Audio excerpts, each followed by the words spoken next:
Thank you. So I'm going to discuss with you this afternoon how to use the Lyme-MSIDS map, this 16-point map that I've developed in the last almost 30 years. It's a bit complex when you look at it initially, but the truth is if you break this down into pieces, both for yourself and for your patients, it's really not that difficult to do.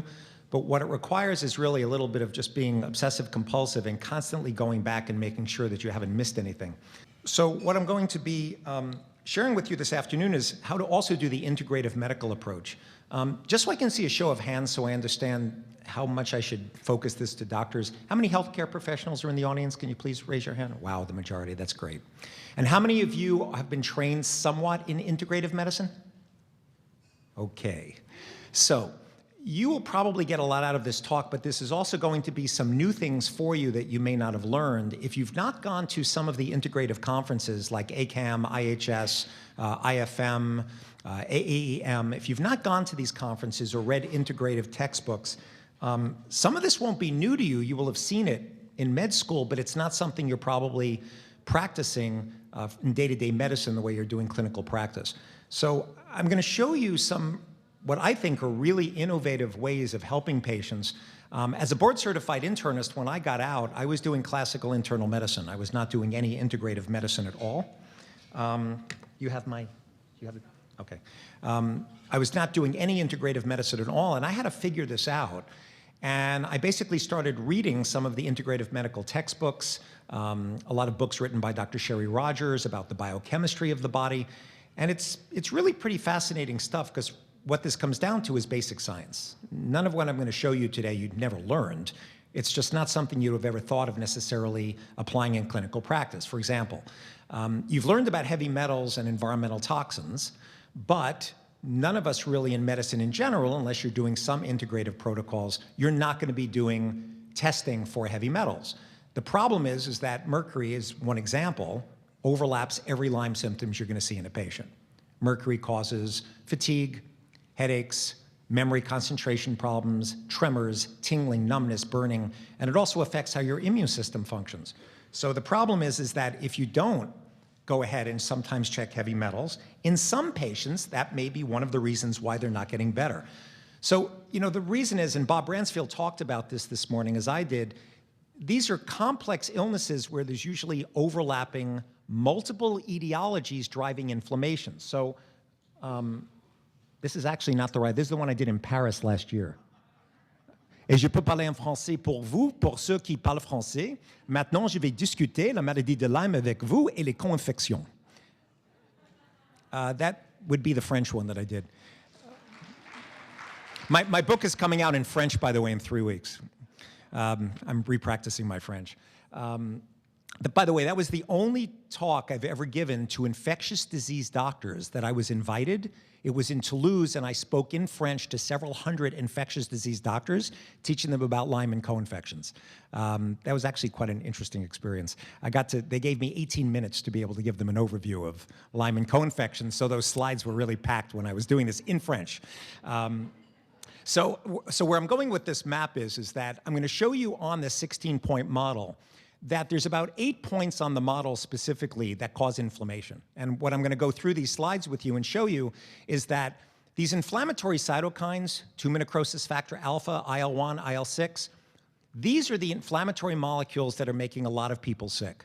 They give you the symptoms of Lyme disease and co-infections, of fatigue, headaches, joint pain. So the trick to this whole thing is, yes, you use antibiotics to lower down the load of the organisms in your body, and you can use herbal products too, and I'm going to show you some of those complementary regimens that we can use, but you also have to work the detox pathways, because if the cytokines are constantly turning on and they don't shut off, the patients are not going to get better if their detox pathways are not working.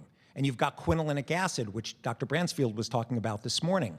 Their brain fog may not get better.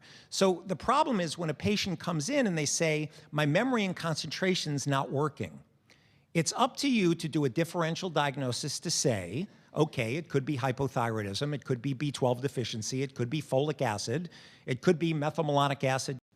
So the common denominator of inflammation, I'm going to show you today that you've got to figure out all the inflammatory reasons why people don't get better. So for example, You just heard about the gut. I'm going to show you about leaky gut. It's exactly what you just heard. It's surprising as an internist, I didn't realize how much leaky gut was playing a role.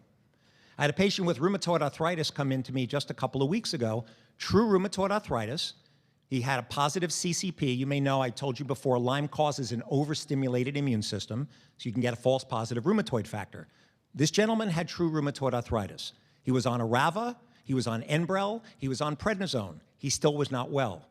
He had night sweats in his 30s. He had Babesia. He had Lyme. His pain wasn't just in his knees and hands, it was migrating around his body. When we treated the co-infections and found zinc deficiency, because when you're deficient in zinc, you get inflammation, right? And if you're not sleeping at night, you raise up interleukin-6, so you're going to get more inflammation. So we had to figure out all the pieces of inflammation, but it was ultimately his gut. When he stays away from gluten, his knee pain goes away. So he goes on trips. I was telling someone outside, he goes to Las Vegas, and he's Jewish, and he likes eating bagels and cream cheese on the weekend, and his knee swells up the minute he puts wheat and gluten into his body. And I got him off prednisone. I got him off all of his anti-rheumatic drugs just by basically treating his Lyme, his co-infections, and getting him off his allergic foods. And his trigger for the food was the biggest nail in his foot, apart from Lyme and Babesia. So this map that I'm going to show you today is basically a map that will get people better. You probably know most people don't really believe in the existence of chronic Lyme disease. As I'll show you today, you'll see why people don't get better. And as we talked about earlier, these were things that were not talked about in the medical literature when they were talking about these double-blind placebo-controlled studies. So patients with chronic symptoms after treatment for Lyme, as I said, I've called this syndrome Lyme-MSIDS.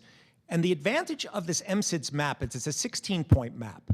And you can print it out, you can put it in a chart, and you use it as a reminder to say, well, have I tested for all the co-infections? Have I checked them for mineral deficiencies? Have I done all of this? So that's one way for you to be able to tell whether you're going to be able to go after every source of inflammation that are keeping these people sick. Now, this is what the 16-point map looks like on one slide, and it's a lot there. And we talked this morning about A1A, B, C, and a little bit of D, which is there are a lot of these bacterial infections getting in, parasites all the time. And what's interesting, when you were just hearing about the gut parasites, Babesia suppresses your immune system and you have difficulty clearing other parasites in the body. So if you have Babesiosis and you have amoebiasis or giardiasis or strongyloides or blastocystis hominis, you are not going to get over these parasites when you have Babesia because it's suppressing your ability to get rid and clear these parasites. Same thing as toxoplasmosis, which is also genetically related to Babesia. Same thing, I don't do the Fry test in New York, but for those of you who've done it, the Fry test basically shows that these people have biofilms and they've got FL1953 Protomyxoa rheumatica, which when I spoke to Steve Fry is 8 separate parasites genetically. So why are people sick? Well, they get Lyme, and they get Ehrlichia, and they get mycoplasma, and they get Rocky Mountain spotted fever, Q fever, and then they get not one parasite, but they may have Babesia with intestinal parasites with several parasites that Fry is seeing in his lab. So it's not one parasite. It's multiple parasites that are keeping people sick. You're not going to find this in the medical literature. And I can tell you, interestingly enough, I treat people's gut like I'll give them Biltricide, ivermectin, Alinea, drugs that I would not normally use, right, except for anti-parasitic protocols, Pinex, albendazole. What happens? These people basically end up telling you they feel much better, not just for their Lyme, but for all their symptoms, they get better. So the 3 I's is really the key to health, and what we're going to talk about and focus on today is that these chronic infections, such as borrelia, Babesia, and other parasites, Bartonella, mycoplasma, viruses, they're causing inflammation. And with inflammation, you're getting these inflammatory cytokines that are being produced. And if you look at the psychological literature that's been published, they call this sickness syndrome. When you get the flu and you want to go into bed and you're tired and you're achy, right, that's cytokines. When I've had the flu and I've taken 2,000 milligrams of glutathione and I alkalize my body, I don't have flu symptoms several hours later. I've tested this out on myself. It's very interesting that when you can shift the cytokine balance in the body, even if you can't get rid of every last infection, these people will get better. And then people have immune dysfunction. It's not that Alan Steer and the people at Harvard are wrong. They are right. There are definitely autoimmune reactions, but where we would differ is that there are bacteria and other parasites and viruses which are overstimulating the immune system, and that's why people get this. And I'm going to show you some of the scientific literature of why Lyme causes so much immune dysfunction. One of them is, you see on the screen here, blebs.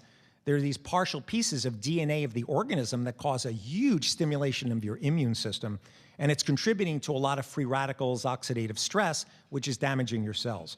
So you've got to address the 3 I's, infection, inflammation, and immune dysfunction, if you're going to get these people better.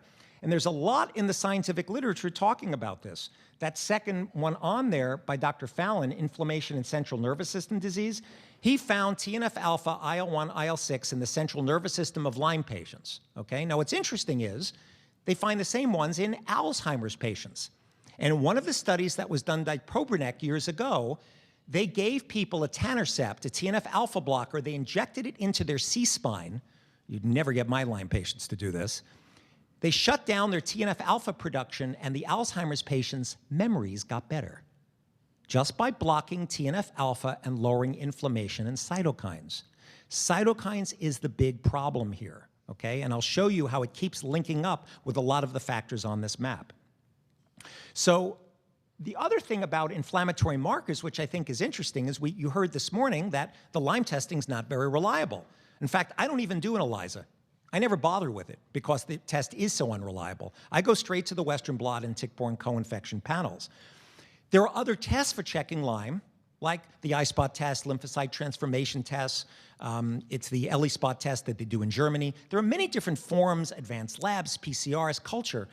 But the problem is you can only cure Lyme at an early stage. And the problem is the antibodies don't necessarily form until weeks later if you're lucky enough to get an IgM response. And what's interesting about the IgM response is the IgM antibodies are positive not just in early Lyme, but in late Lyme. And that was published by Alan Steer back in the late 80s. So if you get a patient with a positive IgM Western blot who's chronically ill, that's not a false positive. That's actually much more common. When Brian Fallon did the Columbia study and he was checking people for Lyme, and Dr. Bransfield talked about it this morning, he had to screen through 3,600 people with known neurological Lyme to get 36 positive CDC IgG Western blots with 5 bands on it. It was 1 out of 100. Okay? You're not going to get CDC positive IgG Western blots in the majority of the patients. So if we can only cure them early, what do? Well, this just came out a few weeks ago. This is using serum inflammatory mediators of markers of human Lyme disease activity. This just comes out of PLOS One. And they identified a cytokine signature in the early stages of infection with CXCL9, CXCL10, and CCL19. So these are people who had active Lyme with inflammation, and they could measure these cytokines, and they found that they were associated with seroconversion. And my sense is going to be, this is probably going to be the future of trying to figure out an early infection when you could still cure it, because the antibody testing is just inadequate to pick it up at that point in time. And they did find some acute phase proteins like CRP. For those of you who don't remember, CRP is actually a direct marker of IL-6. So it's made in the liver, so when you're getting a high CRP, you've got somebody with a lot of inflammation, and IL-6 is one of those big inflammatory cytokines keeping people sick. So Lyme is the great imitator of pain syndromes. When you've got all this inflammation, what it does is it causes a huge amount of pain. So you've got chronic fatigue syndrome and fibromyalgia. Now, if a chronic fatigue syndrome patient or a fibromyalgia patient says to you, I've got good and bad days with the symptoms coming and going, and the joint pain, muscle pain, and nerve pain moves around my body, and it gets worse with antibiotics or better, right? That's not CFS or fibro that's been caused by a virus, right? That's borrelia. That's classic borreliosis. The problem is, and I'll show you this later from Martin Paul's studies, that these inflammatory cytokines through the nitric oxide pathway can be turned on through a virus, through chemical exposure, like a pesticide, from PTSD. You can get the same inflammatory markers being produced in the body without it necessarily having to come from Lyme. In fact, it'll come from multiple sources. And this is how, by the way, we're going to put together a lot of these chronic diseases in the 21st century, is you've got to find the common biochemical mechanisms of why people are staying ill, and that's what I'm going to show you today. You've got these autoimmune diseases with inflammation, rheumatoid arthritis, lupus, MS. I find a huge number of people have been misdiagnosed, right? Rheumatoid factors, false positive with Lyme. The marker is CCP, right? Cyclic cyclic-related peptides is how you know if someone really has rheumatoid arthritis. Does anybody know the specific marker for lupus, 95% sensitivity? Double-stranded DNA. Positive double-stranded DNA is actually a very specific marker for lupus. Now, not that I know exactly what lupus is as an autoimmune disease. There's clearly, I think, many things that can stimulate autoimmunity. But if you've got a double-stranded DNA or you've got a CCP, you've got a patient with lupus or rheumatoid arthritis. But please remember, you're allowed to have lupus and rheumatoid arthritis and get a tick bite. And I'm actually surprised how often I hear from people, oh, no, it's not Lyme, it's rheumatoid. Well, you're allowed to have more than one thing wrong with you. And this is this kind of out-of-the-box thinking of one cause for one disease, Pasteur's postulate that I told you about. The model has to be changed. Every neurological symptom you can think of, you're going to get with Lyme. Headaches, migraines, neuropathy. If you have a patient with resistant neuropathy that's not getting better with Neurontin and Cymbalta and Elavil and Grelise and all of these neuropathic drugs, think Lyme and Bartonella and co-infections and mercury. Mercury causes neuropathy. Mold toxins cause neuropathy. Lyme causes neuropathy. Bartonella causes neuropathy. The way I want you to think of these diseases is you have to think differential diagnosis and start with symptoms, right? If I've got sweats, I talked to you about it this morning, give me 8 differential diagnoses for sweats.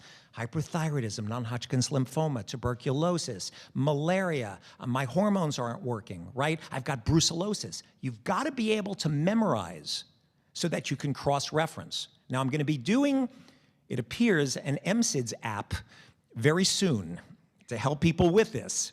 And this is what's in my book on page 68, but it really is something that you need to train yourself as healthcare providers. Go back and study this and learn differential diagnosis. Because with neuropathy, you should be able to come up with several different causes of neuropathy. Mercury causes neuropathy, arsenic causes neuropathy, lead causes neuropathy, Lyme causes neuropathy, right? Other borrelia species cause neuropathy. Babesia makes neuropathy worse. Mold toxin causes it. I just gave you a whole bunch of causes of neuropathy. I didn't just take a disease, label it, and throw a drug at it. I said, why do you have neuropathy? Think, right? I don't know what's happened to medicine. Name a disease and throw a drug at it. I've never seen anything like this in my life. I went to med school in Europe. It was 7 years in Belgium, in French, which is why I'm fluent. They didn't teach me medicine like that. I was taught to think out diseases, do differential diagnosis, and ask the why. But if you're going to do 21st century medicine with chronic disease, every one of these syndromes, pain syndromes, can be due to Lyme. So if a woman comes in and says, I've got dyspareunia, it's painful to have sex, or I've got vaginal neuralgia, I've seen that with Lyme all the time, or even interstitial cystitis, that they're stumping the urologist. You'll see it with Lyme and Bartonella all the time. Okay? These type of syndromes, like Bob Bransfield talked about, depression, psychosis. I've seen a couple of schizophrenic patients who came in on risperidol, and I gave them doxycycline and their psychosis cleared, and they came off doxycycline and their psychosis came back. I've seen it over the years. Lyme is the great imitator. So learn what it does, and also make sure you're checking the hormones. And this will be the last part of this talk, because I have found men coming in telling me, I'm tired, I have no libido, and by the way, I've checked at this point over 12,000 people. I have 22 patients with normal libido in 12,000. And this is, by the way, how I scare the Frenchmen when I go over there. They could care less about I'm tired, I'm achy, but I said, yes, you won't be able to make love to your French women because your testosterone's too low. That really scares them. I've seen testosterones of 100, 100. Luteinizing hormone shuts off. These cytokines, they go up to your HPA axis and they shut off your pituitary. They will affect your adrenal glands. If you're not checking adrenals and all the sex hormones, you're going to miss a big piece of why these people aren't getting better, right? So you have to keep going back to the basics of what this disease does and what's the differential diagnosis. And when we look at this overlap of fibromyalgia, chronic fatigue, and Lyme, you'll see the clinical features are really quite similar, right? The problem, of course, is Lyme has a very specific clinical feature of coming and going and migrating, and you really just have to learn that. And I think once you get that, you'll be able to differentiate that maybe the cytokines that are driving chronic fatigue fibro is Lyme or co-infections, but in some cases it won't be. I'm not saying every chronic fatigue fibro is due to Lyme, but what I am saying, if you look through the scientific literature, and this is what happened when I wrote the book, I was surprised that inflammatory cytokines showed up in the literature causing chronic fatigue and fibromyalgia. So I'm going to talk to you today, how do you lower inflammatory cytokines and open up the pathways to get rid of them? That's the most logical way to help them because you can't always get rid of every last bacteria, virus, and parasite in the body. So the common denominator is really the sickness syndrome and inflammation. If we can get down these inflammatory cytokines, people are going to get better. So these chronic infections are basically creating inflammation through different pathways.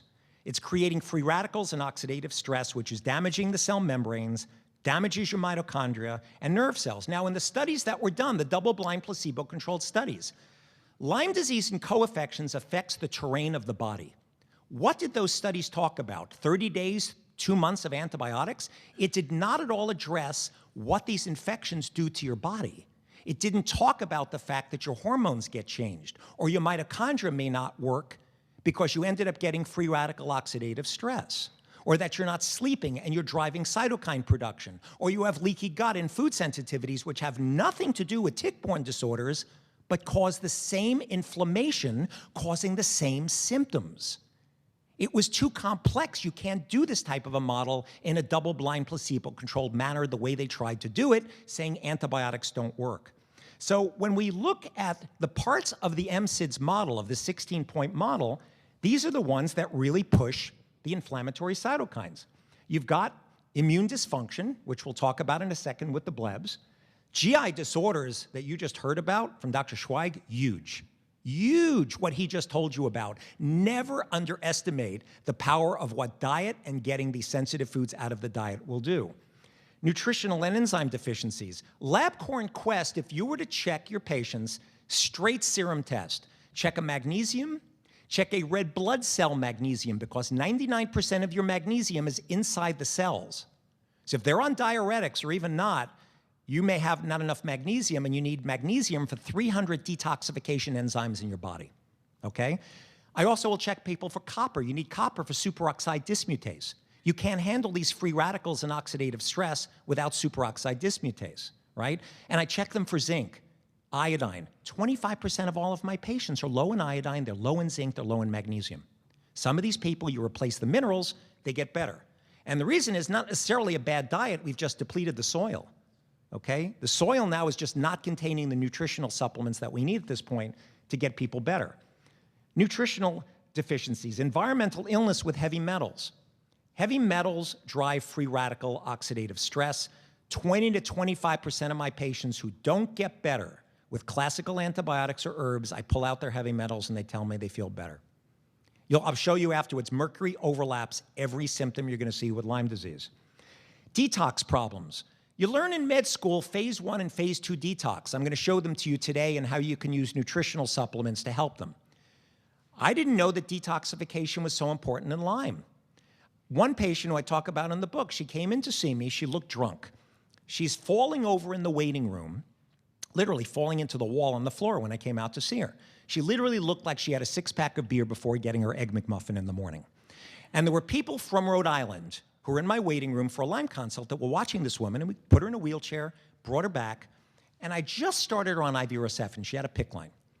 And she was slurring her speech. Doctor, I don't know what's wrong with me. I just can't speak. And she looks ataxic, she looks encephalopathic. I had just learned about glutathione. And it came from Wellness Pharmacy in Birmingham, Alabama. So I took out the vial and I said, ooh, wellness formula, let's try this. I give her a 2-gram shot of glut. This is the first time I ever used this. Within 30 seconds, she sits up on the exam table and she says, it couldn't be working this quickly, could it? Perfect speech. And then she says, can I get up? I said, sure. She gets up and she starts walking around. She's not ataxic. Her balance is perfect. The people from Rhode Island are sitting next door, and they're watching her go up and down. And the woman raises her hand and she says, "Whatever she got, I'd like some of that, please." Glutathione. Detoxify the body, take care of free radicals and oxidative stress. You learned about it in med school, you just never used it in clinical practice. I'm going to show you today. It is a miracle drug for some of these people. You can't get these people better without detoxifying them. Functional medicine problems, you can use labs like Metametrics to check the phase 1, phase 2 pathways and see where they're not detoxifying, see where things are not working. Endocrine problems, psych issues, sleep. These are things that all overlap where just giving them antibiotics is just not going to be enough. So, if you address these factors, the infection, inflammation, and immune dysfunction, and you evaluate with the MSIDS map these 16 differential diagnostic categories, you're going to figure out with these people which are the most important factors on the map. Now, you may find for one person, like this guy in France who I talked to you about this morning, it was Babesia. Mepron, Zithromax, and Septra, this guy was sick for 5 years. He had some sweats, some chills, completely better. He felt fabulous with just one nail pulled out of his foot. But some people, it might be 3. They need to get to sleep. You're not going to get these people better, right, if they don't sleep. Lyme patients are the most difficult patients to get to sleep. You know, if someone has Lyme, ask them if they keep failing Ambien, Lunesta, and every drug you throw them on where they don't fall asleep and they keep waking up in the middle of the night, right? How many of you here have had that experience with the patients? They just don't fall asleep. IL-6 production with inflammatory cytokines will not shut off without sleep. So whatever the multiple sources of inflammation are, you've got to get it, and you just keep going back to the 16-point map to figure out what this is. Now, this is on page 68, and this is where I really want you to study this and learn it. Here's where we're talking about fever, sweats, or chills. I mean, here it is. Is it inflammation? Is it an autoimmune disorder? Do you have panic? Panic disorders can sometimes cause sweats. Do you have TB, non-Hodgkin's lymphoma? You've got to learn the top number of differential diagnoses, so if someone comes into your office and says, sweats, that part of your brain opens up and goes, sweats? I know the 10 differential diagnoses for sweats. I palpate your lymph nodes, no, it's not non-Hodgkin's lymphoma. You have a cough with hemoptysis, no, it's not tuberculosis. Been out of the country, no, it's not malaria. Your FSH, LH, you're fine, your estradiol's fine, no, you're not in hormonal failure. You just go through it quickly, it's not that difficult, because the Babesia testing is not that reliable. So sometimes you're going to have to bite the bullet knowing there's 100 different piroplasms, and if you've ruled out in your medical records and doing this for medical legal documentation, show that you have thought out a case. Go through the differential, give them Mepron and Zithromax or Zithromax and Malarone and Septra, and watch what happens with their health, assuming you've addressed all the other factors on the map. So, why am I going to talk to you this afternoon about integrative therapies? I learned some when I was in Europe, but I have to admit, I didn't really learn that much, and mainly it's because I want to get my patients better.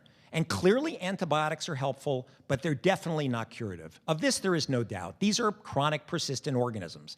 Like I told you this morning, the 4 of them that are probably the most persistent is Lyme, Babesia, Bartonella, and mycoplasma. I have proof by PCR, by fish testing, by culture, that many of these infections are persisting in patients. So the problem is really that we've got to find a way to get people off antibiotics. We don't want to ruin their gut. We're going to put them on high-dose probiotics, but we don't want them on long-term antibiotics. I don't get antibiotic resistance because I combine antibiotics, and I combine them with herbs. But clearly, we don't want to use long-term antibiotics if we can avoid it. So you're going to use the antibiotics in a focused way to go after Lyme and co-infections and get them off as soon as possible by using, for example, certain herbal protocols. And that's how we're going to basically do it, is try and find ways to use these herbal products and open up the detox pathways, addressing all of this to get them better. And of course, from the long-term cost to society, with the increasing risk of exposure of tick-borne, we also want to find ways to not have expensive therapies, to find nice, natural ways to get them better. This functional medicine matrix model is what they teach in a lot of the integrative, when you go, for example, to IFM or you go to AEM, any of these are the models they're going to teach you, right? There's oxidative stress reductions, there's detoxification, hormone neurotransmitters. Now, the interesting thing is I had to figure this out on my own, and then I started going to these conferences and went, oh, they're talking about it, but they're talking about it in modules. They're just not, people weren't putting it together, and they were ignoring the tick-borne component that was driving a lot of these problems. So, when I look at it, I'm looking at all these infections in the middle that are making people sick, and then I'm looking at having to rotate the different antibiotics on the top right there. But then I'm also looking at neurotoxins, or maybe using hyperbaric, or heat therapy, or detoxing them with glutathione, right? Or getting their immune system in balance, whether it be using Plaquenil, or whether it be getting the foods out of their diet that are causing autoimmune stimulation. The point being, you've got to go after all the overlapping factors if you're going to get them better. So when you send out your blood tests, and you do this, I send out a net. Now, this is all covered by LabCorp and Quest. The only testing that I do IgM and IgG Western blots to IGeneX in California.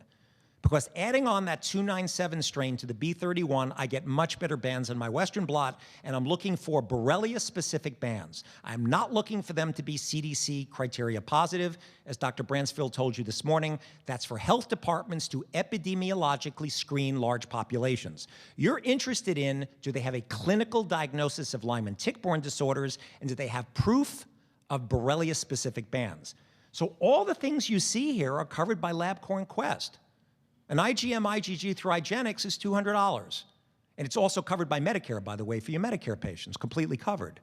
If you've got Babesia panels, like FISH, WA1, well, that's covered from Medicare too. But even so, yes, it's a few $100s, but it's not thousands of dollars to do this testing. This can be done for Borrelia hermsii, Ehrlichia anaplasma. All of this can be done through Quest or LabCorp. The parasites, you can try getting it through Quest with a microti and a WA1. The problem is if it's not positive, then you may need to follow up with the Babesia FISH test or PCR from IGeneX, right? The Giemsa, I've hardly ever seen a Giemsa stain be positive. The parasitic infections, we do CDSAs all the time, as you just heard from Dr. Schweig, the comprehensive digestive stool analysis. If you have not learned to use it, start doing them through Metametrics, do them through doctor's data, do them through Genova, learn to use the CDSA because you're going to get a huge amount of information. Where those ovin parasite studies you sent to your local labs and they were negative, they're going to come back positive, where you're going to see the imbalances of the gut flora, you're going to see candida, you're going to see parasites, you're going to see inflammation with lactoferrin. You're going to start to learn functional medicine by doing these, and I've got all of this explained, by the way, in the book for you, but these are the clues. You've got to look at the body systems, not the way we were just taught in medical school, but you've got to look at it from a functional medicine lens if you really want to help a lot of these people. So just know that this is covered. You don't have to worry about spending a lot of money for your patients to get this done. So when we send this out, we basically make sure we're covering for all these different infections. Now, I will do, for example, in these patients, occasionally a Lyme-MSIDS C6, but most of the time not, because the C6 ELISA that you heard about, the only place it's really useful is in the spinal fluid. In Brian Fallon's study, he found that it was 3 times better to try and pick up Lyme in a spinal tap than on a regular blood test. So really the C6 Lyme-ELISA is probably best. I occasionally get a few positive on regular tests, but it's really for spinal fluids. But this is what I send out. I send out for Lyme, for Ehrlichia, for Babesia, anaplasma, right? I'll check for these different parasites.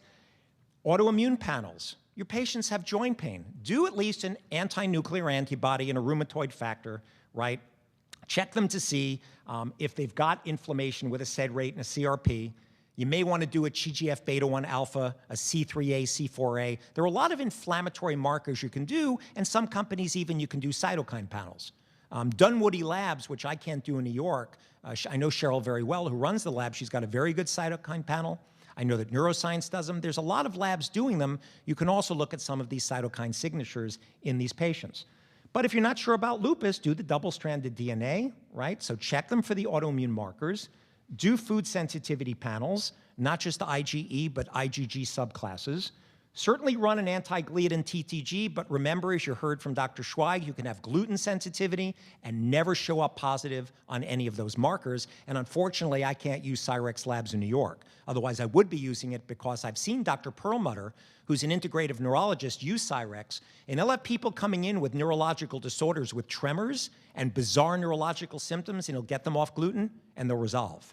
And this is not what we were taught in med school. You've got to be around the block long enough with hanging out with these integrative docs, and you see amazing things happen with using some of these integrative protocols. So we'll also check for CPK levels. I don't generally see dermatomyositis or anything like it, but I've picked it up in a handful of cases. ACE levels, not all that useful, but the DHEA cortisol by saliva, very, very useful. And I'm going to go through the hormones with you later. You can do an 8 a.m. blood cortisol serum. You can do a 24-hour urine cortisol to check for adrenal dysfunction, but doing a DHEA cortisol 4 times a day gives you tremendous amounts of information on how the adrenals are working. We were taught Addison's, Cushing's, black or white. We were not taught gray. If they have low cortisol levels, you can throw all the antibiotics and herbs at them. They will not improve. There's again a story in my book. These are all true stories. Guy was sick for 13 years, ready to commit suicide. This is serious. He was a musician, not the one you may know and not the one you think you know. This is someone else. This guy was sick for a long period of time. He was up all night peeing 4 hours a night. He was in the bathroom moving his bowels 4 hours a day, could hardly get out of bed, drenching sweats. He was ready to give up. He was positive for Lyme and Babesia and all of these different co-infections. He was positive for heavy metals. He had nutritional deficiencies. But he didn't send off his adrenal test for the first couple of months. And he got better with glutathione. He finally sent it off. He had 0 cortisol. This guy was basically almost Addisonian. Within 7 days of upping his cortisols, and he would not take hydrocortisone because he was in the hospital one time giving prednisone. He refused to take it. I gave him a natural supplement. Within 7 days, he went from close to like 10% of normal to 70 to 80% of normal, replacing his adrenal hormones. You get enough of these cases in your office and you realize the nail in the foot that you have to pull out. You better make sure you're going through the 16-point MAC carefully, that you haven't missed any of them, because you're going to be very surprised sometimes what makes people better. It could be a hormone, it could be a nutritional deficiency, it could be a heavy metal, it could be a Babesia and a co-infection, and they all overlap. And that's why your patients are not getting better, because it's complex, but you just take it piece by piece, running through the map. We will run heavy metals through doctor's data with a 6-hour urine DMSA challenge. We pick up heavy metals on just about everybody. And that doesn't mean that they're sick from it, but some people definitely do feel worse. We will do glucose tolerant tests on some people. When they tell us at 2 or 3 o'clock in the afternoon, they start yawning, they feel tired, they get palpitations, they get irritable, they can't sleep. When they have reactive hypoglycemia, it's like half of America has metabolic syndrome, right, with oversecretion of insulin, and insulin is inflammatory. In fact, metabolic syndrome is one of the major causes of cardiovascular risk and cancer. So getting the insulin out and the sugar out of your diet is probably one of the most important things you can do for inflammation, as was talked about by Dr. Schweig. And then for the difficult diagnostic cases, you're going to send off PCRs and do Lyme cultures, and you can do lymphocyte transformation tests. But just know you don't give up. You keep at it, and you keep at it, and you keep going through the 16-point map until people get better. So the first trick with the infections with Borrelia that I talked to you about this morning is, if Lyme has cell wall forms, cystic forms, intracellular forms, and biofilms, I simply combine them. Take a cell wall drug, a penicillin or a cephalosporin, right, Ceftin, Omnicef, a cystic drug, Plaquenil, grapefruit seed extract. You may want to use a little flagyl tinidazole if their neuropathy is not bad and they're not yeasting up. An intracellular drug like Zithromax, right? You can even pulse it 4 days a week in a row. It stays in your body. And then you give them, for example, some serapeptase to cover biofilms. You've covered cell wall, cystic, intracellular biofilms. Some people on that regimen will go, wow, I feel great. And then there'll be some that will say to you, I'm not noticing much of a difference. It might be one of the intracellular co-infections, like Bartonella that we talked about, right? Or a mycoplasma species. So combine the double intracellulars, doxy, rifampin, doxy, quinolone, doxy, Zithromax. Doxy tetracyclines mix with everything. You just can't mix, as I said, macrolides and quinolones, QT interval prolongation. But if you start rotating the double intracellulars and even the cell wall drugs, all right, they don't respond to Amox. They might respond to Omni. They don't respond to Omnicef. They might respond to Sedex or Suprax. They may not respond to 400 milligrams of Suprax twice a day, but they may respond to a higher dose. It's actually like that in clinical practice. that you have to keep going back and figuring out what are the overlapping factors. But if you keep going at it, you'll find it. But that's where I want to use the traditional Chinese regimens, the Cowden protocol, the integrative therapies, because I don't have to give as much antibiotics. I can even combine herbs. If you have someone with gastrointestinal upset, they have yeast, they have diarrhea, they can't take a lot of antibiotics, you can give them Plaquenil and doxycycline with nystatin with herbs, right? It's not A or B. You can combine. I will combine herbs from different protocols. Just know that all of this is possible and it works in clinical practice. So the problem, I think, for most providers is you're so confused by all the integrated protocols. Do I use the Booner protocol? Do I use the Sharp protocol, the Zhang protocol with traditional Chinese herbs, homeopathic protocols like Ledum and nosodes? Do I do salt and vitamin C, rifing, right? The problem is we still want to be scientists. We still want to have it based on hard science. And that's why years ago what I did with the Cowden protocol is we took patients, they sent me free samples of Cemento and Bandrol and Camunda, and we enrolled patients, and I found about 70% of the people got better. And interestingly enough, for most of these herbal protocols, we found that these people do get better, whether it's the Byron White protocols with AL and ABART, or the Cowden protocol, Cemento Bandrol, or Susan McCamish's Beyond Balance, or the traditional Chinese herbs by Zhang, Coptis, HH, Circulation P. They work for patients. You just got to get your feet wet and you've got to try them if you have no experience with them. But they're actually not that complicated to do. They're really not. And pretty much the only side effects you're going to get from these are herxes. You're going to be very surprised sometimes, like with the Byron White. They told me that 1 drop or 1/3 of a drop would flare people. And I laughed and I went, oh, sure it will. And it does. I've actually seen some people be so sensitive that they will flare with 1/3 of a drop. Now, that's not the herbs. That's something energetic that he does with the formula. I have no idea how this happens. But all I can tell you is you're going to see those kind of reactions if you go slow and you go low. And you move them up slowly on these herbs, and they had a herx. Pull them back below the herx threshold, keep them at that level for a while, and then try and build them back up. But you can combine all of the herbs I'm about to talk to you about with antibiotics if they have GI upset, they have yeast problems, and they just do not tolerate a lot of antibiotics, or they have basically allergies to certain of these antibiotics. So when we did the full Cowden protocol, about 70% had improvement in their symptoms. We did find, by the way, that the full Cowden protocol, where we added, for example, detox, where we added serapeptase, where we added things to help with nutritional supplements like the magnesium malate, it definitely helped people, and that's because detoxification does make a difference in a lot of these patients. And this is a graph when we did it showing that people's fatigue got better, their muscle pains got better, joint pain got better. We have people hold on these herbal protocols usually for months. Now, what happens in my practice is a lot of times they'll hold on these protocols for months and then they start to slide back a bit. What you then do is you can hit it with a month of antibiotics, whether they might have responded, for example, before to a cell wall cystic intracellular or to a double intracellular. Give them a month of what they've responded to, pull them off. You'll probably find that it gets them better because the load of the organisms as you've treated it before, the load is lower, the herbs will have an easier time working. If you try first using the herbs in a really sick patient, you're going to have a tough time. Most of the time you need the antibiotics initially to lower down the load of the organisms. So in the Byron White, we'll use AL. You don't use the ABAB as much. It flares a lot of people. There's Cemento in there also for Lyme. But I use a lot of AL BART in combination, and I've got people on 2 or 3 drops twice a day, and it will hold patients in check. But again, it took me years to learn how to use it because he's got about 25 different herbs. Like A-myco for mycoplasma, you'd think, how is it different than AL? It is different. You'll see people respond completely different to these herbs. So this, again, is just getting your feet wet, learning to use them. But we have found that when we combine them, either together, 2 different Byron Whites, or with other regimens, I'll use Cemento Bandrol with Byron White ABART. Great results. So remember, you can still combine across the different patient categories. You just have to separate out the herbs by at least 15 minutes when you're doing it.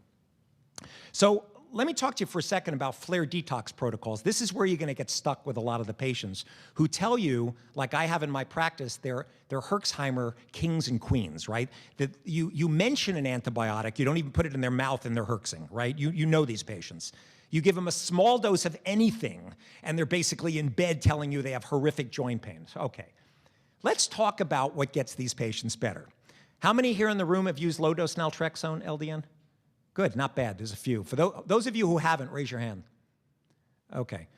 For those of you who don't know about low-dose naltrexone, I'm going to show you the scientific studies on this. Absolutely an amazing compounded drug used for Crohn's disease, used for fibromyalgia, published on multiple sclerosis. I use it for Lyme all the time. This will take their overstimulated immune systems and balance it out. I use it with anti-inflammatory herbs. I'm going to show you the science on the herbs, on what curcumin does to lower down every inflammatory cytokine in the body. I'm going to talk to you about NRF2 and how there's receptors inside the cytoplasma that will help to decrease inflammation by going and turning on certain genes in your body called the ARE genes, the antioxidant response element genes. We'll use berberine parsley from the Cowden protocol to detox them, alkalize them with Alka-Seltzer Gold. So what I tell people is, oh, you've got a Herx. Take 2 Alka-Seltzer Gold, put it in a glass of water, and then I want you to take liposomal glutathione, 1,500 to 2,000 milligrams, and tell me what happens. In about 70% of the cases, within hours, they're feeling better. Just by shifting the pH, decreasing the acidic molecules produced during the infection, and helping the glutathione to remove some of those toxins from the body. So we then find when glutathione works, if you give them a shot of glutathione in your office, and I don't do regular IVs in my office, I'll just give them like 1 shot of glutathione initially. If they tell you they feel better, like the gentleman I saw 2 days ago who just came to see me, then you want to put them on N-acetylcysteine, NAC, and alpha-lipoic acid. Why? Because what helps your body to make glutathione? There are 6 pathways in your phase 2 pathways in your liver that detoxify. One of those 6 is glutathione. It takes fat-soluble toxins, makes them water-soluble with molecules of glutathione, and you just urinate them out of your body. When you take N-acetylcysteine, glutathione is a tripeptide. There's cysteine, glutamic acid, right? Glycine. So if you put cysteine into the body, it's a rate-limiting step in the liver to help your body to make glutathione. And alpha-lipoic acid will raise your intracellular glutathione levels by 30%. So you can get a lot more bang for the buck by adding on N-acetylcysteine and alpha-lipoic acid. And alpha-lipoic acid, I'll show you, it's a mild chelator. It's water-soluble, it's fat-soluble, gets up into your brains to help stop free radical damage. It's good for women for polycystic ovarian syndrome, protects the liver. I take these every day, right? My whole family died of cancer. My mother, my father, and 6 aunts and uncles. Now, they were smokers, they lived in Brooklyn. But when I show you the environmental toxins, if you have not looked at the toxins getting into people's bodies, they're all carcinogenic. Every one of them. Foreign-based estrogens causing breast cancer, colon cancer, prostate cancer. You want your detoxification pathways working correctly. Now, there's no double-blind studies to prove this, but I have an infrared sauna in my basement. I take glutathione every day. I take N-acetylcysteine and alpha-lipoic acid every day to keep my detox pathways working, because I don't want these fat-soluble chemicals that are carcinogenic accumulating in my body. And the problem is in our lifetimes, they're never going to do a double-blind study looking at detoxification. But I believe that probably a lot of these environmental chemicals are causing a lot of the problems that we're seeing of these mysterious diseases that nobody knows exactly what's happening to people. So you need drainage remedies with this. Picana drainage remedies, they come from Germany. There's one called a Tiris. It's a lymphatic drainage. You need to get the lymphatics moving in these people. You need to get these neurotoxins out of their body. That happens to be useful. Detox 2 from Byron White, it's a clay compound.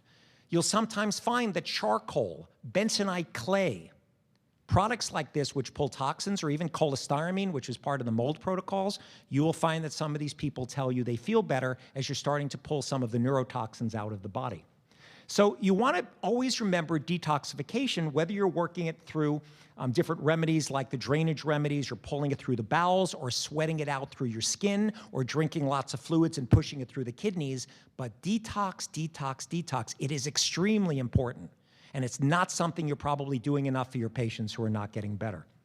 And then there's oral phosphatidylcholine and maybe IV, and we just started checking people. This was not in my book. You'll see mold toxins appear in my book, but in the last 9 months since the book came out, something very important happened, which is we were able to start testing patients for mold toxins through real-time labs in Texas. So I started testing my patients who have resistant symptoms who failed the MSIDS map. 2/3 of them are showing up from mold neurotoxins, aflatoxins, ochratoxins, trichothecines. They're all showing up in these patients who have been resistant to treatment. And when you look at what mold toxins do, fatigue, brain fog, neuropathy, it's overlapping all the symptoms. These environmental toxins are getting in, and you have not had the tools to be able to check people for many of these toxins, and you're not going to see it published in one paper. And that's why I'm sharing it with you, is it's a multifactorial model of figuring out what the toxins are, how to get the detox pathways working, what are the infections, what are the nutritional deficiencies. You just keep going back to the same model. And we're looking at an oral phosphatidylcholine exchange at this point to see if we can move some of these toxins out with infrared saunas to get some of these resistant patients better. In fact, there was one just on Fox News. This was actually on Baltimore. In fact, I was on Fox News Baltimore just a couple of days ago. I don't know if any of you saw it, on a patient from this area who was in a wheelchair and couldn't walk at 32 years old with Parkinsonian tremors. He couldn't stand. It's on my Facebook page if you want to watch it. And basically what it turned out, I was doctor number 17.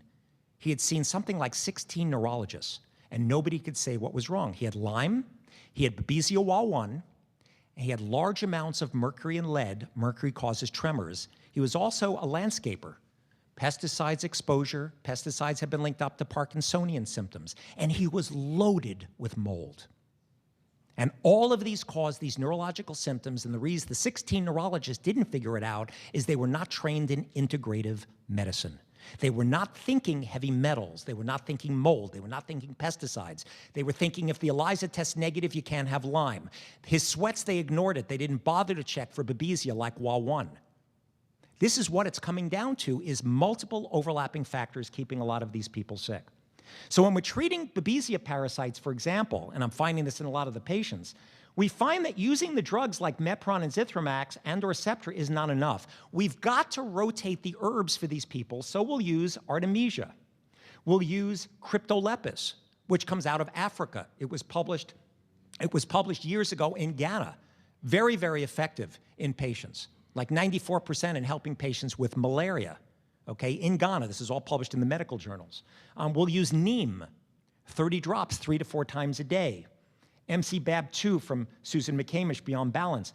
We will find that with the Babesia, they'll tell us their night sweats, day sweats, flushing, air hunger gets better and better as we treat it, but at a certain point, they plateau, and I've got to rotate. And if you're not used to rotating the regimens, you've got to rotate the Babesia regimens, you've got to rotate the Babesia herbs. So that's why I'm showing you these different herbs, because we find it's very, very useful. You can do something simple like Plaquenil, Doxy, Malarone with Cryptolepis. Plaquenil, some anti-malarial, not great. Doxy, they used to use it in India years ago before you went to India for malaria, right? Cryptolepis, Malarone. You got 4 anti-malarials on at once. Very useful to mix these anti-malarials. And I've been doing this for a long time. I can tell you, you have to mix these herbs and mix the drugs. So if we then look at viruses, we find people who have viral infections. Not just the Heartland virus and Powassan that I was telling you about, but they reactivate their viruses, their EBV, their HHV6 is all of a sudden 1 to 1280. They've reactivated. Now you've got to look at the literature to see that with HHV6, it's linked up to chronic fatigue and fibromyalgia in the population. Why? Because as I'm about to show you with the nitric oxide pathway, if you've got a virus stimulating the nitric oxide pathway, the same inflammatory molecules, peroxynitrite, is going to turn on these inflammatory cytokines. It all comes down to the same pathways of driving inflammation, but it can still happen from a virus. So the problem is that I've looked at using Famvir and some of the classic drugs, and they just don't work well. And lately, CMV has been showing up in the literature also, even in rheumatoid arthritis, showing there's a much higher level of CMV titers showing up in a lot of these patients. I don't think we're looking at the viruses enough, and I don't think we have enough effective treatments for viruses, which is probably why some of your patients who don't get better using the MSIDS map, it may be the viral infections. So what we've basically looked at this point is looking at things like transfer factors, right, which will raise up your natural killer cells and T cells. Mushroom derivatives like 3,6-beta-glucan. I take 3,6-beta-glucan based on my family history. It'll raise up your natural killer cells and T cells that go after cancer cells and go after viruses by 250 to 300%. It's a fabulous supplement, 3,6-beta-glucan. It's one of the best mushroom derivatives that's basically out there, and it is well scientifically documented in the literature of how well it will kick up your immune system to help. And then even olive leaf extract was studied years ago by researchers at Upjohn Labs with olipurine, and they found that it was active against herpes viruses and Coxsackie and others. And again, we're even finding a lot of Coxsackie virus now starting to show up in people. So again, I think these viruses is probably an area we're going to need to look at. When Montoya did his studies at Stanford years ago, he found that when people had an acute flu-like illness with high HHV6 titers, those were the ones and only the ones who got better with Famvir. The people who did well with ganciclovir and some of these antivirals, they had to have an acute episodes of a viral illness. Those were the ones who chronic fatigue syndrome got better when you gave them antivirals. What about candida? Well, I don't remember learning candida in medical school. And I was a little bit surprised to find, especially when I've seen patients who've been on antibiotics for a while, that when they're not getting better, stop the antibiotics and clear them out for yeast. And at least in my practice, about 10% of those patients will tell you that their fatigue, their brain fog, their joint pain gets tremendously better. Now, how do you know it's yeast, candida, versus Lyme?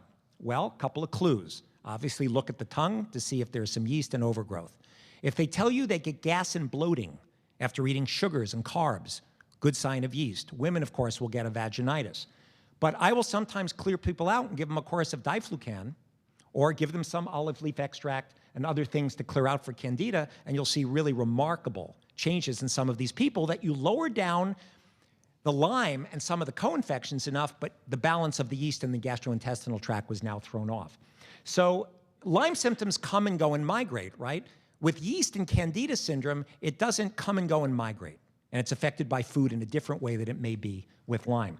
But you can do a stool CDSA to see how much yeast you've got overgrowing in your stool. That's another reason to do a comprehensive digestive stool analysis.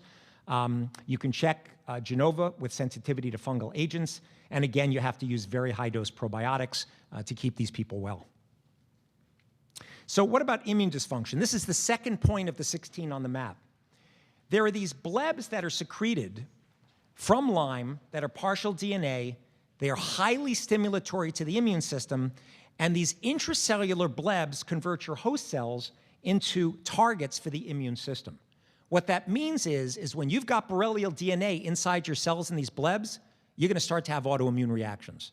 Just like you're going to get molecular mimicry, the reason up to 70% of your Lyme patients have neuropathy with tingling, numbness, and burning is because in some of these patients, they have anti-myelin antibodies and anti-ganglioside antibodies, because when your immune system is trying to attack the spirochete and go after the flagellum, the tail of the organism, which is the 41 band on the Western blot, some people's myelin sheath to your immune system looks like a flagella tail.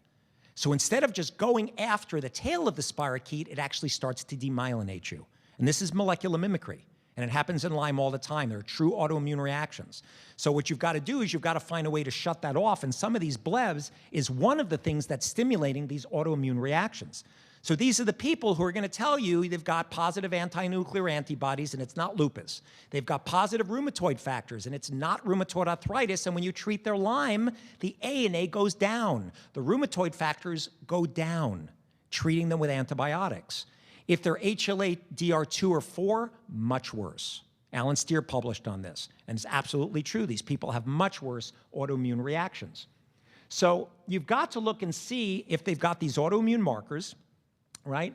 We've got these elevated pro-inflammatory cells in the body driving inflammation and decreased IL-10. And what's interesting is that with the probiotics, with bifidobacterium, and you can speak to Jeff outside from Master, some of these probiotics, if you can raise the bifido, they're going to basically help you with IL-10 and shut down inflammation. And I have a feeling manipulating the microbiome of the gut is really going to be one of the major ways we're going to be doing medicine in the future.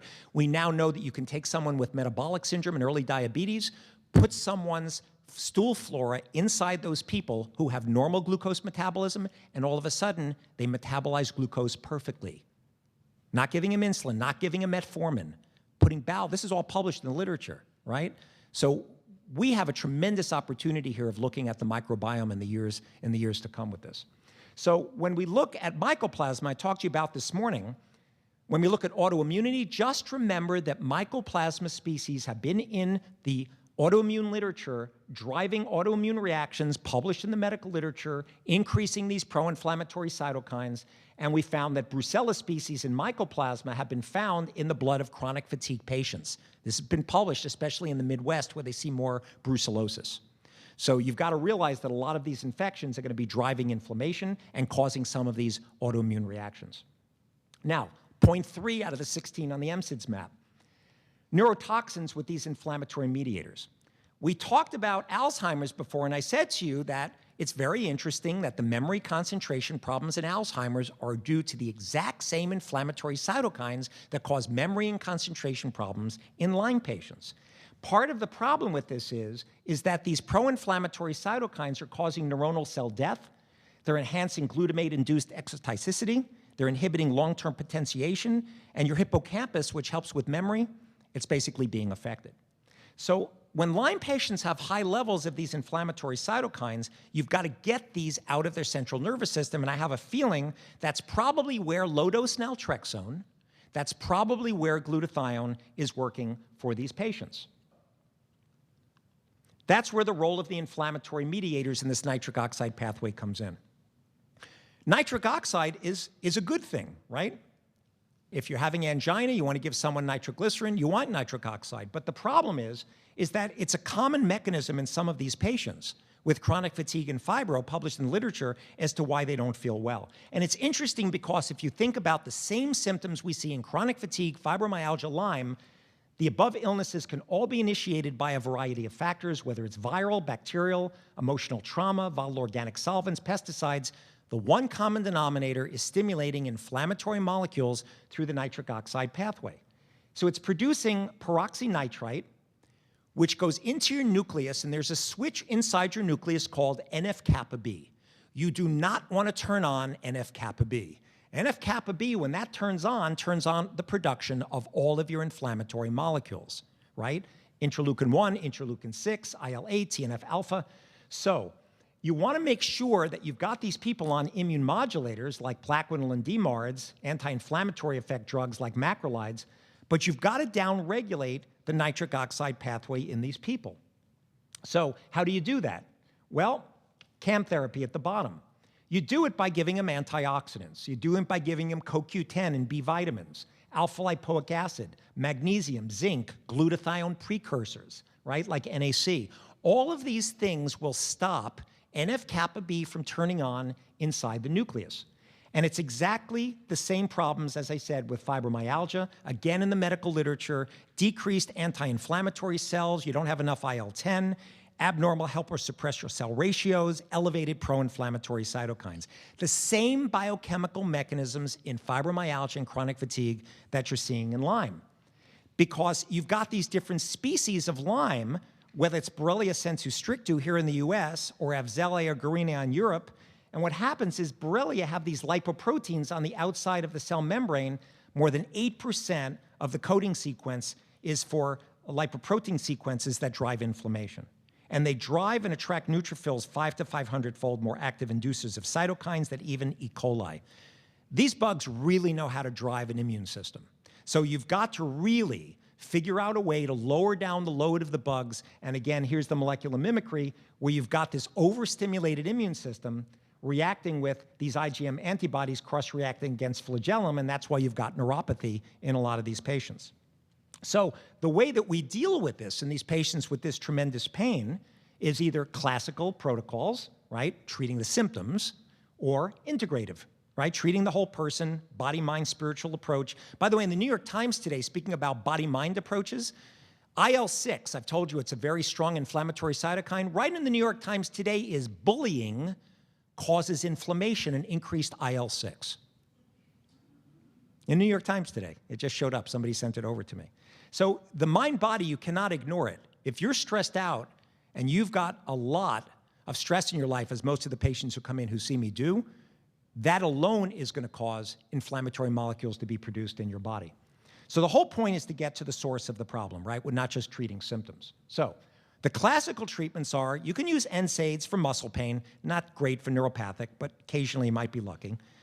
Antidepressants like duloxetine, Cymbalta, I've had some luck with it, but what I find works better for the neuropathic patients is mix your neuropathic drugs. Mix some Cymbalta, 30 or 60 milligrams, with 10 milligrams of Elavil at night, or a little bit of Neurontin. You're going to find you don't need as high a dose of Neurontin, and you can keep down the side effects of these drugs when you mix your neuropathic drugs together. This is a big one that you should learn today, because I've had great results doing this for people because they don't tolerate sometimes the higher doses of Neurontin. They get drowsy from it. Although Grelise, which is a long-acting Neurontin, actually sometimes will work in people who failed regular Neurontin for their neuropathy. You can use single-dose dexamethasone and gabapentin, but that's mainly post-op. And as I said, you can combine tricyclics and gabapentin, can work very well. IVIG, Dr. Borskana was talking about it. If you've got small fiber neuropathy, which you'll find in some of these people with resistant pain, or those who have CIDP, IVIG can be helpful. But I will tell you that despite how good it can be in certain patients, I've had a lot of failures of IVIG, and it's very expensive. And then there's non-destructive ways of helping the nerves, like electronic stimulators, radio frequency. Some of these I think are all useful to look at, but let me show you the studies on LDN so I can convince you when you leave here today to try this. The first clinical study was published on Crohn's disease, open label study at Penn State. 89% of the Crohn's patients responded to LDN. MS, pilot trial published in the Online Annals of Neurology a couple of years ago, double masked, placebo-controlled. 6 months afterwards, significantly improved mental health quality, pain got better in the multiple sclerosis patients. And their beta endorphins, by the way, went up. Fibromyalgia through Stanford Medical Center. They used LDN, encouraging positive results. They've looked at animal trials of this. And basically, it looks like what it does is the microglia in your brain are that particular cell in your brain that causes a lot of this inflammation to take place. And as I told you, these are the same inflammatory pathways seen in Parkinson's and Alzheimer's, and that's why you've got to shut off the production of these inflammatory cytokines. So we've done a trial in our office now for the last several years using low-dose naltrexone. It's over 1,000 people, and up to 75% of the patients, when I give them LDN 2 milligrams at bedtime for a month, followed by 3 milligrams at bedtime for a month, followed by 4.5 milligrams, that's the final dose. A lot of these people, when you combine it with things like curcumin, NRF2 to block it, you will find a lot of these people, their pain gets tremendously better, the chronic fatigue symptoms, the fibromyalgia, just by decreasing inflammation in the body. But we've had some luck mixing it specifically with antioxidants like alpha-lipoic acid, resveratrol, curcumin, glutathione. So we don't just use LDN alone. We've had great results using it. And when I presented at the American Academy of Environmental Medicine back in Phoenix a few months ago, one of the presenters who had never met me did a study on LDN and alpha-lipoic acid stopping cancer. I'd never seen this before, but that it did seem to affect cancer production in the body. I'd never seen it published anywhere before. I saw it at AAM for the first time. We're giving LDN and alpha-lipoic acid to a large number of our patients. So why do you want to look at these antioxidants? Well, you've got to shut down the production of these inflammatory cytokines, and alpha-lipoic acid, as I've told you, will help increase your production of glutathione, and it will pull toxins out of the body at the same point. But probably the main mechanism of action is by decreasing oxidative stress, which stops turning on NF-kappa B inside your nucleus, lowering the levels.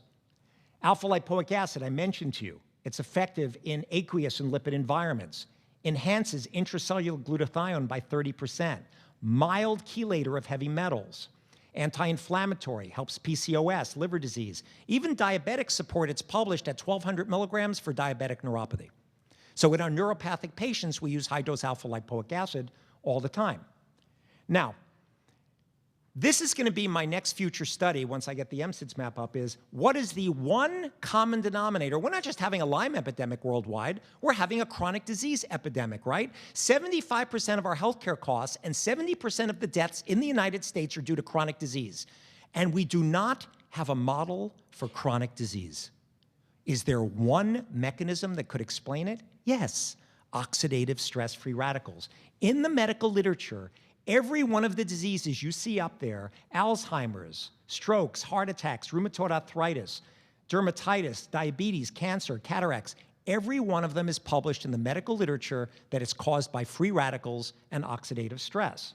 So, you've got to work on shutting down NF-kappa B. You do not want this switch inside your nucleus turning on. How do you do it? Glutathione, alpha-lipoic acid, antioxidants. That's how you can help stop the production of these inflammatory cytokines by not allowing NF-kappa B to turn on, and it's really helped tremendously when I've mixed it with LDN in these patients. Now, one other thing that you can do is NRF2, there's a sensor inside your cytoplasm when you get these free radicals and oxidative stress. And NRF2 is linked in your cytoplasm to an inhibitor called KEAP1.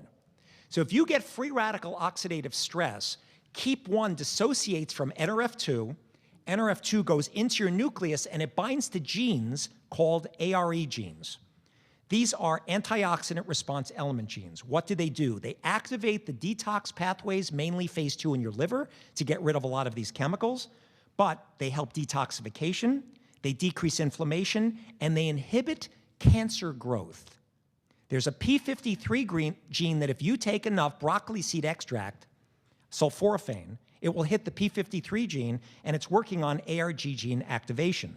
So when you've seen eat more fruits and vegetables, 9 to 13 servings of fruits and vegetables per day, eat the rainbow. Why do you want to eat the rainbow? Because all these phytochemicals are containing things that are working on ARE gene activation in your body. What are they? Sulforaphane, broccoli seed extract, resveratrol in red wine, curcumin, green tea extract. All of these are epigenetic modifiers. You probably know that we've now figured out that if your mother was exposed to environmental toxins, she actually passed on that tendency to you genetically. This goes transgenerationally now.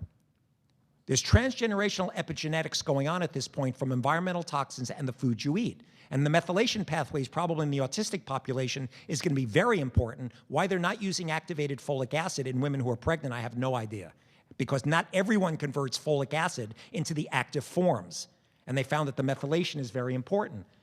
Do I take these things every day? Yes. I take broccoli seed extract. I take resveratrol. I take curcumin. I swallow 40 pills every morning, right? Basically because I want this ARG gene activation, essentially because of my family history.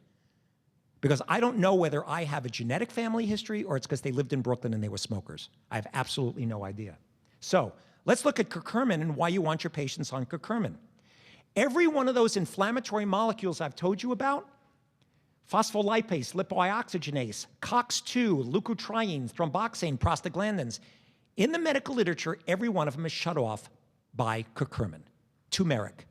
Look at India's studies. Take a look in India at the rates of disease in India where they're eating curcumin all the time. And you're going to find a lot of these diseases are lower because they're eating huge amounts of curcumin and turmeric in their diet. So it's a COX-2 inhibitor, which is very, very useful, and it will reduce inflammation. So we use it regularly in our patients. Sometimes you need 4 grams or 6 grams, and usually you have to use it with phosphatidylcholine to get it to absorb into the body properly, or sometimes bioperine, which is a black pepper extract, which also helps pull curcumin into the body. What about diets? Well, you heard from Dr. Schweig this morning, anti-inflammatory diets, right? Increase your omega-3, sometimes decreasing omega-6 because of arachidonic acid. But that being said, I will tell you that there are patients who need omega-6 fatty acids because you can do a fatty acid profile and find that they're completely out of balance, and if you have to detoxify them from mold or other toxins, actually they need much more omega-6. So this is not a hard and fast rule. It's best to test these people to find out. But just generally what you heard about, again, before of eating fresh fruits and vegetables, keeping down red meat, staying away from sugar and dairy products and wheat, very useful without making it too complex for patients. And because half of the patients have metabolic syndrome anyway, you don't want them putting simple carbs in their diet. And I do find about 50% of my patients at least have reactive hypoglycemia. When you swing your blood sugars, all of your Lyme symptoms get worse. So you've got to get people on small, frequent meals. And those of you who are yawning in the audience right now, I know, because I'm not boring, it's you're having hypoglycemic reactions from that dessert you ate from before. And then you have to avoid food allergies and food sensitivities because These foods will drive cytokine production. What about the herxes? Well, this is the key of how I do it with LDN. First of all, when someone's saying to me, I've got pain with a herx, all this inflammation is going on. And that's what Herxheimer reactions basically are, right? They're cytokine storms. Alkalize the body. Sodium bicarbonate, Alka-Seltzer Gold, lemons or limes in water. I used to call this lemon-lime therapy, right? Lemons and limes, although you think it's acidic, it turns out to alkaline ash in the body. So you can alkalize the patients, helps tremendously. Support the elimination of toxins using glutathione. If you don't do IV in your office, there are some good companies that do liposomal glutathione. We found it effective in up to 70% of the patients when used between 1,500 and 2,000 milligrams of a liposomal glutathione.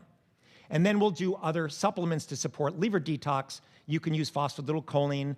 Rarely even, I don't do enemas very often with coffee enemas, but I will tell you the patients who don't detox, sometimes even they will help patients who will tell you they will not stop herxing. It's not a regular protocol, but I can tell you, especially for my wife who has real problems with her detox pathways, it can make a huge difference in certain people. You have to shut down the production of these cytokines. You give them LDN, curcumin, right? Broccoli compounds. Why should everybody be on things like diindolylmethane, indole-3-carbinol, or broccoli seed? Because all those foreign-based estrogens that are getting into your body, right, they're causing breast cancer, prostate cancer, right? We know that the 4-hydroxy and 16-hydroxy estrogens have more of a tendency to cause cancer, especially hormone-sensitive cancers. What these broccoli compounds do is they shift your pathways towards the 2-hydroxy. Now, in the medical literature, they've shown some debates about this, but even in the literature, if you look at colon cancer prevention, the more servings of broccoli in these cruciferous vegetables, the less colon cancer, the less cancers in general. They are affecting the ARE genes in your body, okay? So you basically want to get people on a lot of these type of broccoli compounds, and interestingly enough, DIM, diindolylmethane, helps the phase 1 liver pathways, and sulforaphane, broccoli seed extract, helps the phase 2 pathways, apart from shifting the foreign-based estrogens. Then you've got to replace the minerals in the detox reactions, like magnesium and zinc that I told you about, and use drainage remedies. What about these toxins? Well, we're all exposed to hundreds of toxins every day. Heavy metals, mold, biotoxins. If a patient says they have brain fog and cognitive dysfunction, does that mean you absolutely need IV Rocephin to get into their brain? No.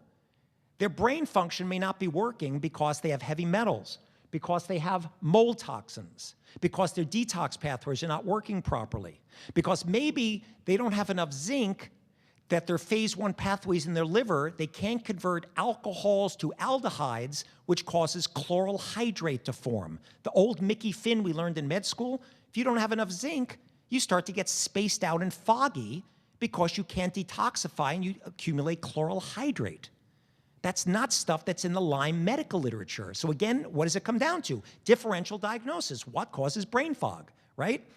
Detox problems, heavy metals, mold toxins, co-infections. It always keeps coming back to trying to figure out on a biochemical level why these people are not getting well.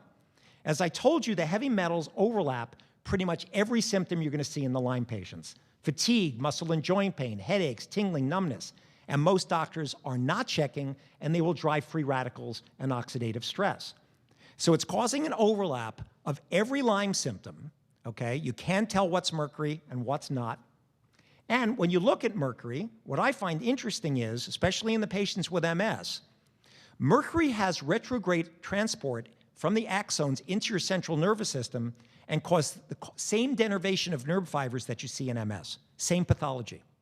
So MS, is MS a deficiency in Avonex, beta-seron, Copaxone, and Rebif?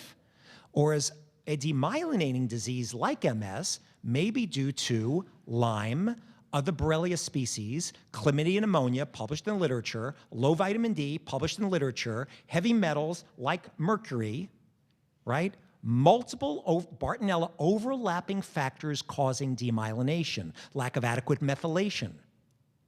That's where these diseases in the future are all going to go, is figuring out the underlying multifactorial reasons that we're calling them MS, we're calling them chronic fatigue, we're calling them fibro. You've got to break it down into the individual parts. Now, this young gentleman on the left-hand side of your screen may look familiar. This was me at 15 years old paying Mortimer Brewster in arsenic and old lace. And for those of you who've never seen the movie Arsenic and Old Lace, Aunt Abby basically decides to poison people by putting arsenic in the elderberry wine. And I had to save the people from Aunt Abby. Well, interestingly enough, I checked my arsenic levels years later, and I was high in arsenic. It's just one of those strange coincidences as time goes on. So with arsenic, cardiac symptoms, vascular symptoms, arsenic causes peripheral neuropathy. So when you think peripheral neuropathy, you think Lyme, you think Bartonella, you think mercury, you think arsenic, right? You think maybe the methylation pathways with methyl B12. You keep working, what are the multiple causative factors that may be causing the same symptoms? You can basically test using DMSA, dimercaptosuccinic acid. It's published in the literature, it competes with metals in the tissue, pulls them into the urine, so it will disturb them because if you just do a urine test, you're not going to pick it up without DMSA. Now, this was a patient of mine who had normal mercury in the blood through a Quest lab. That's what a 6-hour urine DMSA challenge looked like. So the problem is that you're going to pick up multiple heavy metals, and this is not to say it's making them all sick, but in certain patients, it is contributing. So up to 20, maybe 25% of my patients improve when I pull out these heavy metals. These heavy metals also deplete your body from minerals, and that does not help your detoxification pathways. And then we'll use like low-dose chelation regimens, like 100 milligrams of DMSA every third night, or you can do it on the weekend. I've got all the protocols in the book. And basically, we use it like with chlorella, NAC, alpha-lipoic acid. I've done this for 6,000 or 7,000 patients. I've never hurt anyone's liver, anyone's kidneys. The only thing that ever happens from DMSA is it's a sulfur molecule. You can get itchy. You can end up with a rash from it if you get sensitive over time. Other than that, I've never actually seen problems from using DMSA. What about other toxins? Well, we have again got PCBs, dioxins, plastic, pesticides. CDC study, 2003, $6.5 million study. 116 different pollutants are getting into people in the United States. One of those toxins, trichloroethylene, caused a leukemia outbreak in Woburn, Massachusetts. So you can do testing for some of these toxins through certain labs like Metametrics, AccuChem labs, ion testing. Check Stachybotrys for mold with black mold, but also now you can use real-time labs if you're able to do this in Maryland and where you are, because we are finding so many mold toxins now showing up in people. And other toxins, as I said, your brain's not working. Is it Lyme? Is it Bartonella? It could be quinolinic acid, right, that Dr. Bransfield told you about. Quinolinic acid causes neurocognitive problems, the same things you're going to see with some of these infections. The magnitude of exposure to toxins is huge. In California, women years ago who were breastfeeding, they found 50 different chemicals and pesticides. These were women in California who were eating organic, okay? We've got a real problem of what's getting into the children, of what's showing up in the breast milk, of what's getting into people's bodies, and no one is addressing it in the OBGYNs as far as figuring out autism rates went from 1 to 88 to 1 to 68. Why? The Alzheimer's epidemic is about to triple in the next 30 years. Why? The cancer prevalence in the United States for men and women is 40% in your lifetimes. Why? No one is asking the why. 16-point map, I have a feeling, is going to discover a lot of this stuff, and environmental toxins is a big part of it. Toxicity also causes a lot of problems, which overlaps Lyme. You'll get immune system problems, fibromyalgia, panic attacks, memory problems, same things you see with Lyme. These chemicals can cause the same symptoms you see with Lyme, which is why detoxification is so important. And quinolinic acid clearly is a problem in some of these people, at least I think it is, because when I give them glutathione, about 70% do get better. So if you've never used glutathione, I would suggest you try it in a lot of these patients. It does make a big difference. I had done an abstract going back now 11 years ago, and a lot of my patients who did not respond to classical therapies, I gave them IV glutathione a couple of times a week to every day 2,000 milligrams, and 7 out of 8 patients who failed every regimen I threw at them eventually started noticing their fatigue, their joint pain, and their headaches got better with detoxification. Detox, detox, detox. And here's the liver pathways. If you ate pomegranates or raspberries and you got allergic acid, or you took silymarin, milk thistle, or green tea, that's your phase 1 pathways. Phase 2, that's your sulfation, that's your methylation, that's your glutathione pathways. Many of these pathways may not be working in patients, and you can use nutritional supplements to help. So the key is the basic detoxification principles.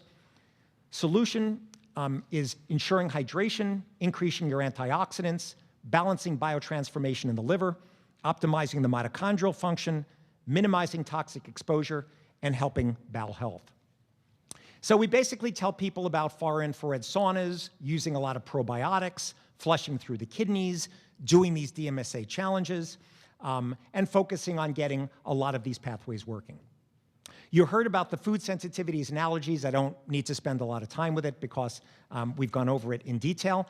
But this slide actually shows you that the same inflammatory cytokines that Dr. Schwag was talking to you about with cellular activation, the same interleukins, chemokines, tumor necrosis factor, interferons, all of them basically are caused by food sensitivities and by food allergies. And that's why getting your gut in order and getting your diet in order is so important. So we have found that the local testing, unfortunately, is not reliable. You've got to get a better lab, whether it's ALCAT. Now, I had a problem recently with ALCAT where we split the samples and had problems with them, so I'm not even using them right now. But you've got to find reliable labs that you're going to trust to check for food sensitivities in your patients and do some of these rotation diets. Nutritional deficiencies, we talked about it, how you need magnesium, copper, zinc, and you basically should be checking your patients through Quest and LabCorp just to see if they have these nutritional deficiencies. NIH study in elderly patients, if they didn't have enough zinc, they basically got much worse with upper respiratory infections and were much sicker. So we test through Quest and LabCorp. We'll also check for free radical oxidative stress with tests like lipid peroxides, T-bars. If you want to check for DNA damage, if you're someone with a cancer history, you may want to check 8-hydroxy-D-guanine. This is a marker of oxidative stress that these free radicals are damaging your DNA.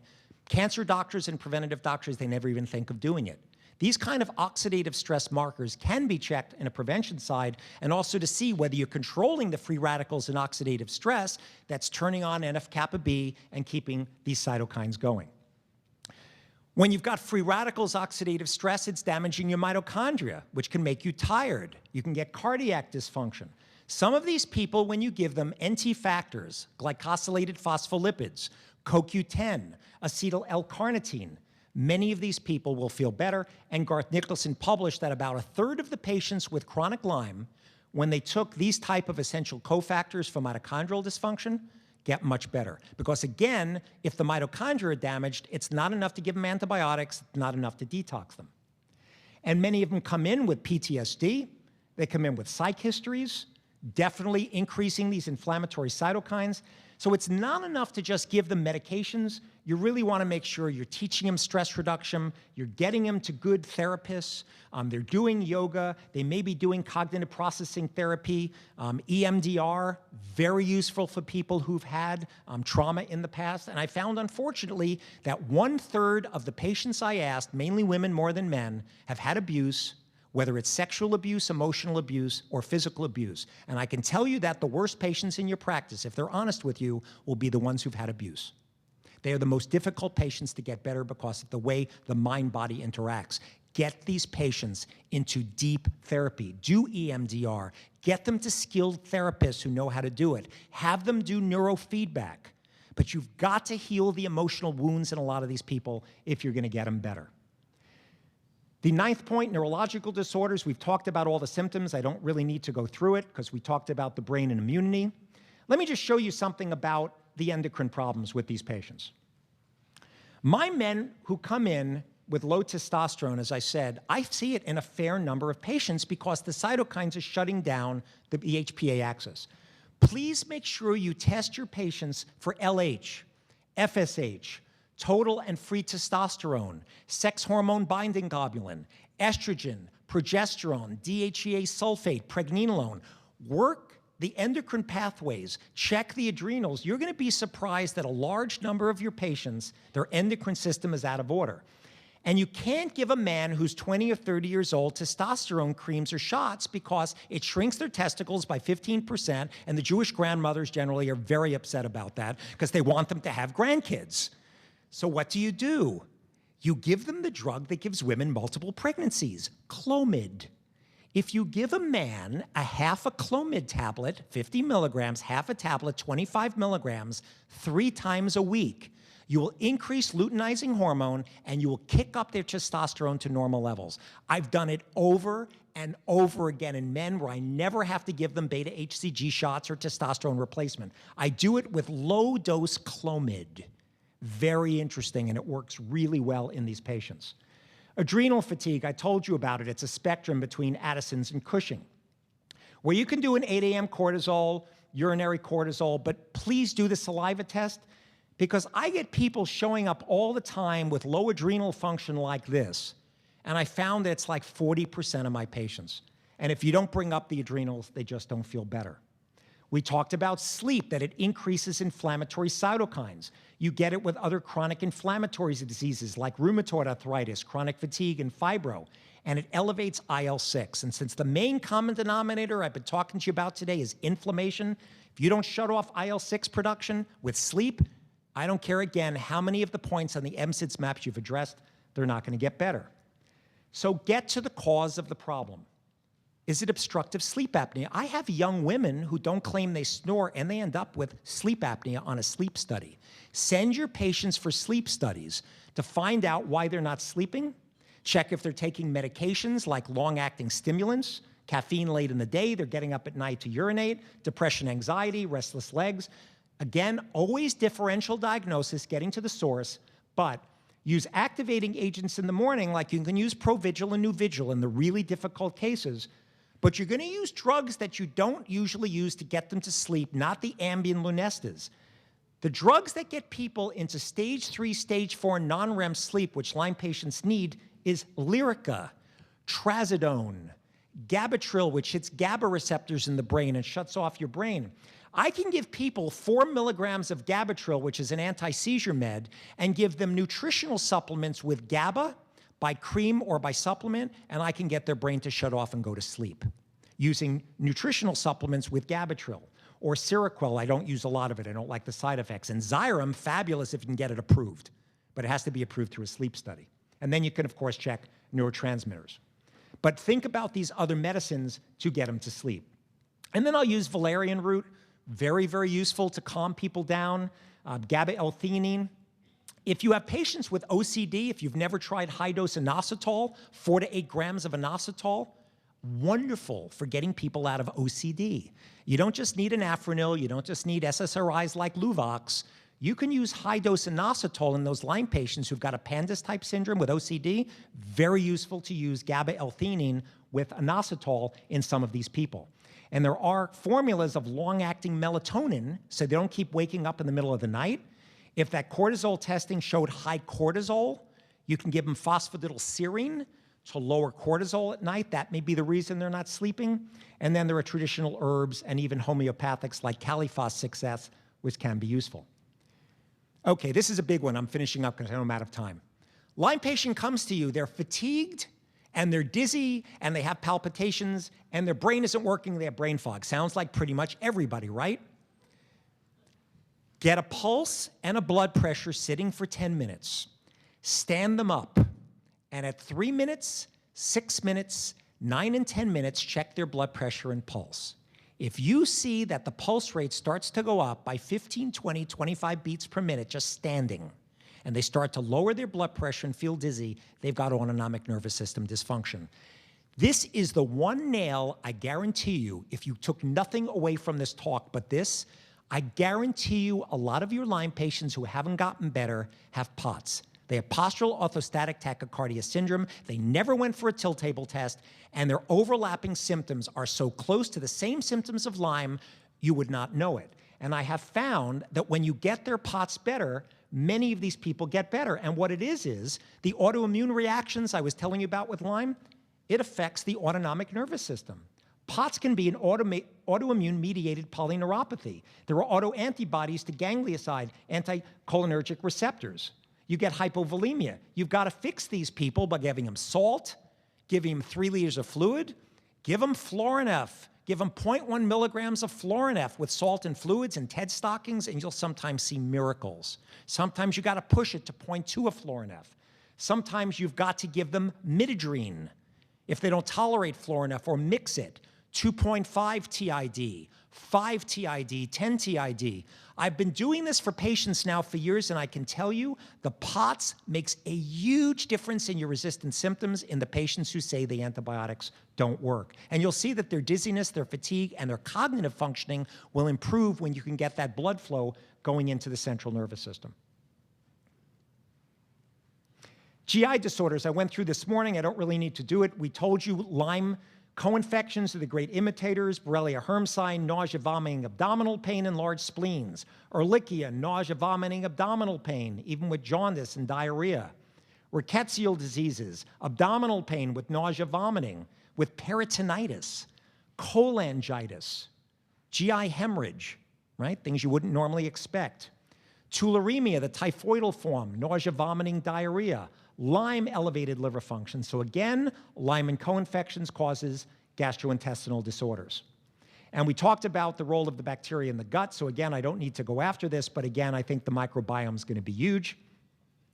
Just always make sure with the liver functions, you're always going back to differential diagnosis. Is it Hep B? Is it Hep C? Is it hemochrome? One of my patients, by the way, with tremors and mood swings with Lyme ended up having Wilson's. He had a copper overload.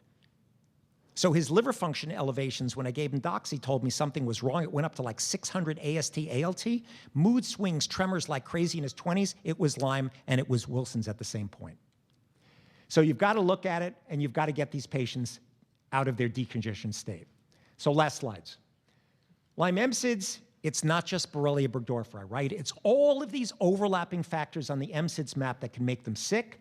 You've got to evaluate all these different categories and prioritize which ones on the MSIDS map may be making them sick. Treat the three I's simultaneously with infection, immune function, and inflammation by bringing down those inflammatory cytokines that are damaging their cells. If they're having overstimulated immune systems and severe herxes, give them LDN, give them curcumin, give them low-dose naltrexone. You're going to find it makes a huge difference in some of these patients with drainage remedies. And again, herbs can be added at any time, whether it's Cemento, Bandrol, Byron White. You can add these on if they're not doing well with antibiotics. And Smilax, by the way, if you've not used Redroot, Boneset, and Smilax, it's part of the BLT formula, but Smilax comes in other forms. It's sarsaparilla. This is an amazing herb for Herxheimer reactions. If you've not gotten used to using Smilax or sarsaparilla with Redroot and Boneset, there are different companies. In Maine, Debbie Mercier from Greenwood Herbal, she makes up ones for my patients. The BLT formula has it. This is great for lowering herxes in patients. So thank you so much again for your attention.